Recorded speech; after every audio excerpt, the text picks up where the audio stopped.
inay soo bixi doonaan markay Olympic daawadeen. Bashiirow aniga iyo kulli dad kale oo badan oo telefishinka toos uga daawanayay orodkaas waxaa aad noo soo jiidanayay Cabdi Nageeye oo ka horeeyay oo waliba 5 kiiloomitir ayay dhiman tahay mar walba uu gacanta saan lahaa oo uu gacanta ku haatinayay ilaa markii ugu dambeysayna intuu orday laftigiisa uu saa ku yiri marka bal noo sharax markaas muxuu kala jeedaa arintaas. waxa weeyaan laba wiil oo Soomaaliya baan nahay midka iga horeeyay wallahi haduu iga horeeyay maanta ama maalin hore ka horeeyay wax macna ay noogu fadhida anaga ma laha yaani waa isdhiirigelinaa tababarka saas oo kale isku nahay maalin waxa jirta jirka daalan oo niyad u haynaa tababar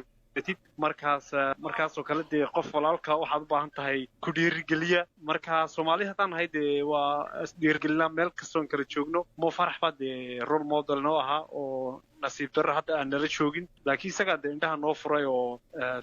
tusayna adduunka aan wax la qaybsan karno marka dhiirigelin bay ahayd inuu gacanta ku haatiyo waad sidaas kaalinta labaad iyo saddexaad ku kala gashaan. wuxuu arkayay inaan aad lug yar xanuunayso wuu ogaa xalkayga haddana isagu si fiican u dareemayay maanta dhan kolba soo soco wax yar inoo haray madaxa hortaada fiiri maanta dhan kolba rayu sheegay kolba dhiirigelinaya marka oo wali buu kula hadlay miya inuu labaad noqday hadal la socday gacanta hadalkiisa maqlay marka dhiirigelin weyn bay ahayd hadduna maanta halka jooglay waxaan maleynayaa inay igu sii kaan lahayd waaya markaad guuleysatay kadib dabcan baraha bulshada ya sawiradiina aad dadku isla wadaagayeen idinkoo ismarxabeynaya gacmaha haysta isku faraxsan cid ogeydna ma lahan wax idin dhex maraya intii aad ordayseen marka kadib wax fariima oo soo gaaray fariimaha iyo hambalyadii hadda lama furi karo waa telefoonku buuxa waa wax waqti u baahan marka maalmaha soo socdaan aniga iyo saaxiibkay isna sidoo kale waaye